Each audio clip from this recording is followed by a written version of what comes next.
सफाई कर्मी के सामने झुक गई तलाक सुधा आईपीएस पत्नी। आखिर क्या हुआ था दोनों के बीच जो तलाक हो गया? आइए जानते हैं। कभी कभी जिंदगी हमें ऐसी ऊंचाइयों पर पहुंचा देती है जहां हम भूल जाते हैं कि असली ताकत नीचे की मिट्टी में ही छिपी होती है। और एक पल ऐसा आता है जब वो मिट्टी ही हमें याद दिलाती है कि हम कहां से उठे थे, किसके कंधों पर चढ़े थे और किसके बिना हम सिर्फ एक खोखली छाया मात्र हैं। उस दिन पुलिस हेडक्वार्टर के उस विशाल हॉल में, जहां हवा में फाइलों की कागजी स्याही की हल्की सी महक घुली हुई थी और दूर कहीं टाइपराइटर की थप थप जैसी आवाजें गूंज रही थीं, आईपीएस सुधा सिंह ने जैसे ही कदम आगे बढ़ाया तो अचानक सब कुछ रुक सा गया। उसकी सांसें, समय की रफ्तार और पूरे कमरे की वो व्यस्त चहल पहल जो हमेशा उसके चारों ओर घूमती रहती थी। सामने फर्श पर झाड़ू की धीमी सरसराहट के साथ एक साधारण सा सफाई कर्मचारी झुका हुआ था। उसकी पुरानी धूसर यूनिफॉर्म धूल से सनी हुई और चेहरा नीचे की ओर, लेकिन सुधा को बस एक नजर में वो चेहरा पहचान आया। वो आंखें, वो हल्की सी मुस्कान का निशान जो सालों पहले भी वैसा ही था जैसे समय ने उसे छुआ तक न हो। सुधा का गला सूख गया। उसकी वर्दी जो हमेशा उसके लिए स्टील का कवच हुआ करती थी अचानक भारी बोझ सी लगने लगी और अगले ही पल पूरे हॉल की नजरें दंग रह गईं जब वो ताकतवर महिला अधिकारी, जो कभी किसी के आगे सिर नहीं झुकाती थी, धीरे धीरे घुटनों के बल झुकने लगी एक सफाई कर्मचारी के सामने, जैसे सारी दुनिया की ऊंचाई एक झटके में नीचे उतर आई हो। अमन, तू यहां?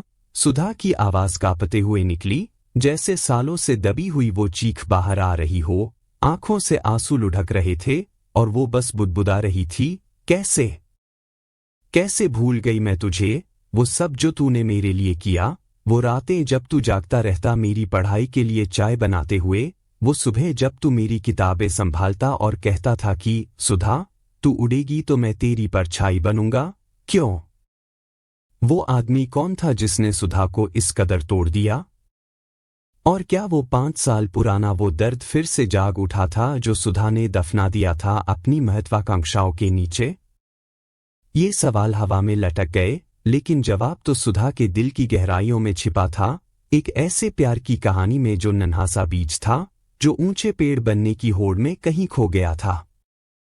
अमन ने धीरे से झाड़ू रखी, सिर उठाया। उसकी आंखों में वही पुरानी गहराई थी जो सुधा को कभी सुकून देती थी, लेकिन अब वो गहराई में एक हल्का सा दर्द भी छिपा था, जैसे समंदर की लहरें जो बाहर से शांत लगती हैं लेकिन अंदर तूफान लिए हुए हों। सुधा, मेरी सुधा। अमन की आवाज इतनी भरी हुई थी भावनाओं से कि वो हवा में कंपन पैदा कर गई। तू रो रही है? वो आंखें जो कभी सपनों से चमकती थीं, आज मेरे लिए नम क्यों हो गईं? मैं तो यही हूं, कभी गया ही कहा, बस तेरा इंतजार कर रहा था। वो इंतजार जो प्यार का सबसे बड़ा सबूत है। हर सुबह जब मैं ये झाड़ू लगाता, सोचता रहता कि कहीं तू आ जाएगी, कहीं तू याद कर लेगी वो शामें जब हम छत पर चाय पीते थे और तू कहती थी, अमन, तू मेरी ताकत है, बिना तेरे ये सपना अधूरा है। सुधा के हाथ कांप रहे थे। वो अमन के पैरों को छूने को हुई, लेकिन अमन ने झुककर उसे रोक लिया। नहीं सुधा, तू ऊंची है अब, आईपीएस है। मेरे पैर क्यों छुएगी? बस मुझे बता, क्या तू खुश है? क्या वो सपना जो तूने देखा था वो पूरा हो गया तो दिल को सुकून मिला, या फिर वो खालीपन जो तूने मेरे जाने के बाद महसूस किया वो अभी भी कचोटता है? सुधा की सिसकियां रुक न पा रही थीं, वो फूट फूट कर रोने लगी। खुश? अमन, मैं तो मरी हुई हूं अंदर से। हर रात तेरी याद में जागती हूं, सोचती हूं कि मैंने क्या कर दिया, तुझे छोड़ दिया जो मेरी जान था, मेरी ताकत था। और ये वर्दी, ये बस एक खोल है, अंदर खालीपन है तेरा, वो खालीपन जो मैंने खुद भरा था अपनी महत्वाकांक्षाओं से, लेकिन अब लगता है सब व्यर्थ था। हॉल में सन्नाटा छा गया था। सहकर्मी चुपचाप देख रहे थे, कोई फुसफुसाहट भी नहीं, क्योंकि ये दृश्य इतना गहरा था कि शब्दों की जरूरत ही न पड़ी। और सुधा के मन में तूफान मच रहा था। कैसे ये पल आया? कैसे वो अमन को भूल गई जो उसके सपनों का पहला सहारा था? अमन ने सुधा को धीरे से गले लगा लिया, उसका स्पर्श इतना गर्म था जैसे सालों की ठंडक एक झटके में पिघल गई हो। और सुधा को वो दिन याद आ गया जब कॉलेज की लाइब्रेरी में पहली मुलाकात हुई थी। वो शाम जब किताबें चारों ओर बिखरी हुई थीं और अमन ने सुधा की गिरती किताब को उठाया। उसकी उंगलियां सुधा की उंगलियों से छू गईं और वो स्पर्श इतना गर्म था कि सुधा को लगा जैसे सर्दियों की पहली धूप उसके अंदर उतर आई हो। ये आईपीएस की तैयारी? अमन ने पूछा।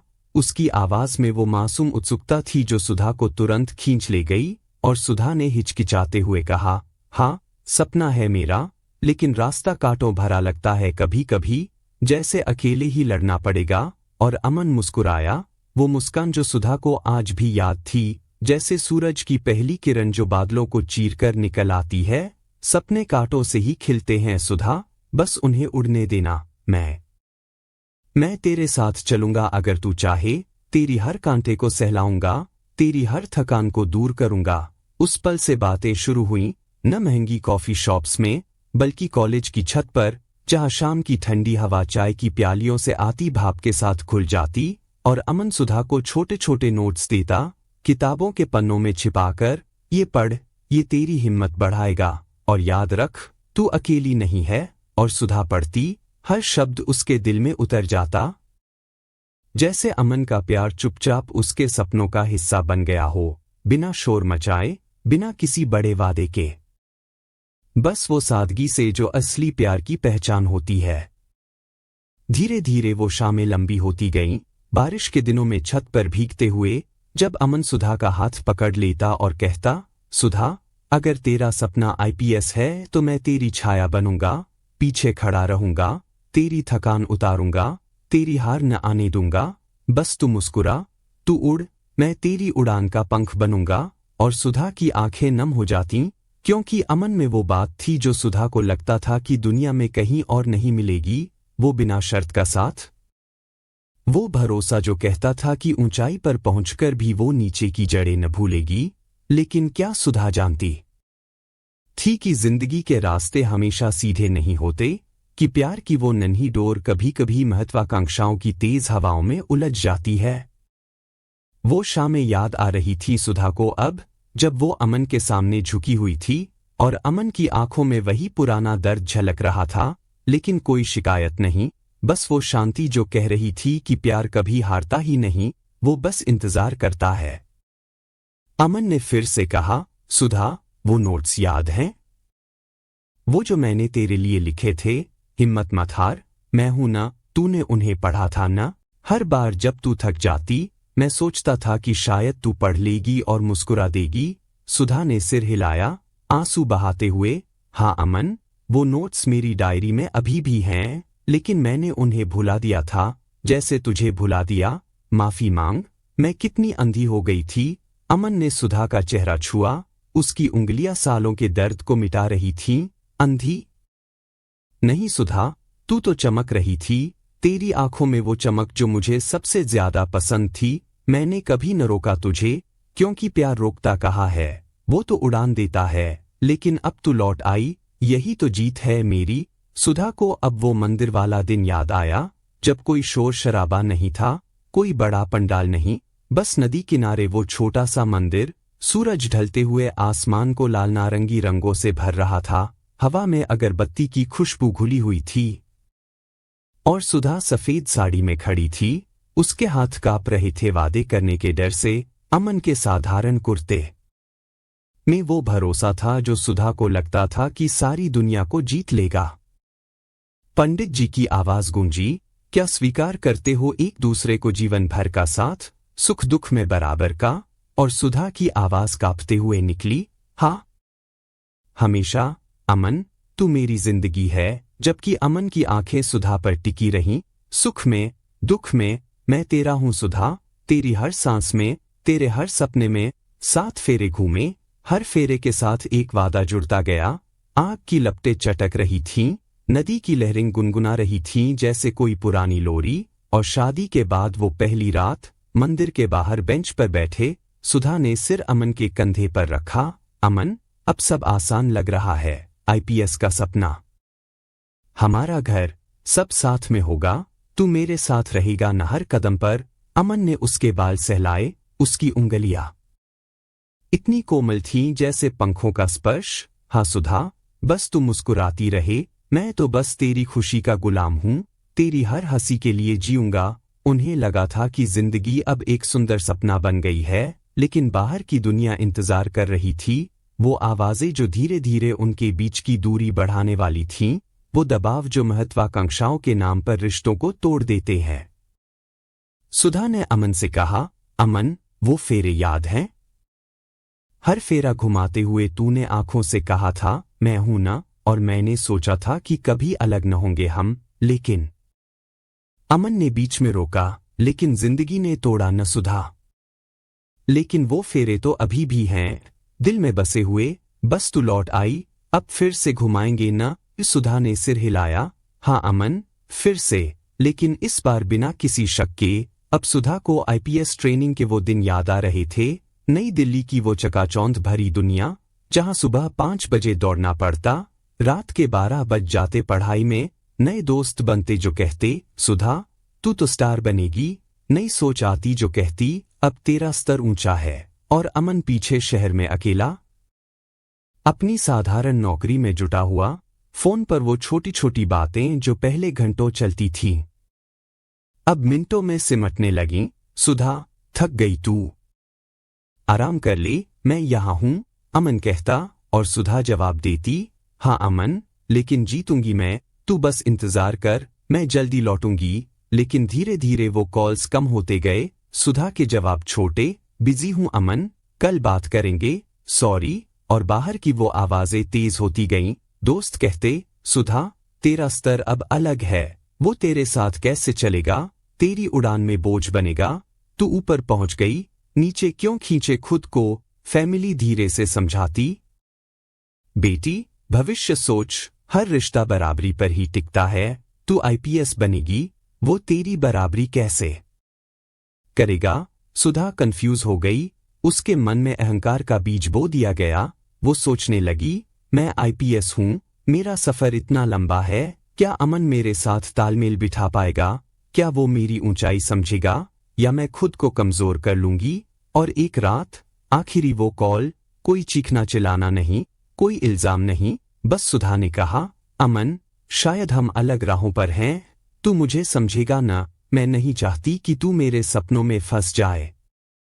अमन की आवाज शांत रही, लेकिन अंदर से टूट रही थी।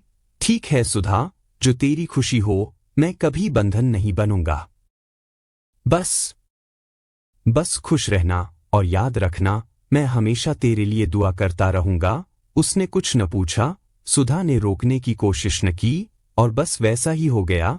दिल टूटा लेकिन चुपचाप। सुधा आगे बढ़ी अपनी दुनिया में, अमन पीछे रह गया अपनी सादगी में। लेकिन क्या वो टूटा था, या बस इंतजार कर रहा था उस दिन का जब सुधा खुद लौट आएगी? सुधा ने अमन से कहा, अमन, वो आखिरी कॉल, तूने कुछ न कहा, बस मान लिया। क्यों? मैं तो सोचती थी तू रोकेगा, लड़ेगा मेरे लिए। अमन ने आंखें बंद की, क्योंकि सुधा, प्यार लड़ाई नहीं है, वो आजादी है। मैंने तुझे उड़ने दिया, लेकिन दिल में हमेशा ये उम्मीद थी कि तू लौटेगी, और देख, लौट आई तू। सुधा ने उसके हाथ पकड़े, तू कितना मजबूत है अमन, मैं तो टूट गई थी अंदर से। हर प्रमोशन के बाद सोचती, अमन होता तो कितना खुश होता, लेकिन अब सब सही हो रहा है। धीरे धीरे वो दोनों बाहर की ओर चले, हॉल की वो चुप्पी अब उनके पीछे रह गई, और रास्ते में सुधा ने अमन से कहा, चल अमन, उसी मंदिर चलें जहां हमने वादे किए थे, लेकिन इस बार मैं कहूंगी, अमन, तू मेरी जिंदगी है, बिना तेरे ये सब व्यर्थ है, मुझे माफ कर, और फिर से साथ ले ले, इस बार मैं कभी न छोड़ूंगी। अमन ने मुस्कुराते हुए कहा, सुधा, मंदिर तो बहाना है, असली वादा तो यही है, तेरी आंखों में, तेरे हाथ में, मैं तैयार हूं। लेकिन तू तैयार है ना? क्या तू अब वो अहंकार छोड़ देगी जो हमें अलग कर गया? क्या तू अब नीचे झुकना सीख लेगी? सुधा ने सिर हिलाया, आंसू पोंछते हुए, हाँ अमन, मैं छोड़ दूंगी, क्योंकि तू सही कहता था, सम्मान झुकने में है, न कि ऊंचे रहने में। तूने मुझे सिखाया है ये, तेरे बिना मैं कहीं न होती। मंदिर पहुंचकर नदी की लहरें गुनगुना रही थीं, चांदनी बिखरी हुई थी, हवा में पुरानी यादों की खुशबू थी और अमन ने हाथ बढ़ाया। सुधा, क्या तू फिर से कहेगी हाँ? हमेशा? क्या तू वादा करेगी कि अब कोई दूरी न होगी? सुधा की आवाज कांपते हुए लेकिन दृढ़। हाँ अमन, हमेशा, इस बार बिना शर्त के, बिना डर के, क्योंकि तू मेरा है और मैं तेरी। तूने जो इंतजार किया उसके लिए धन्यवाद, तू मेरा हीरो है। उन्होंने फिर से वो 7 फेरे घुमाए।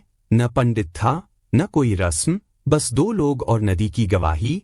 हर फेरे के साथ पुराने जख्म भरते गए और अमन ने हर फेरे पर कहा, ये फेरा तेरे लिए सुधा, तेरी खुशी के लिए। सुधा ने जवाब दिया, और ये मेरा, अमन, तेरे प्यार के लिए।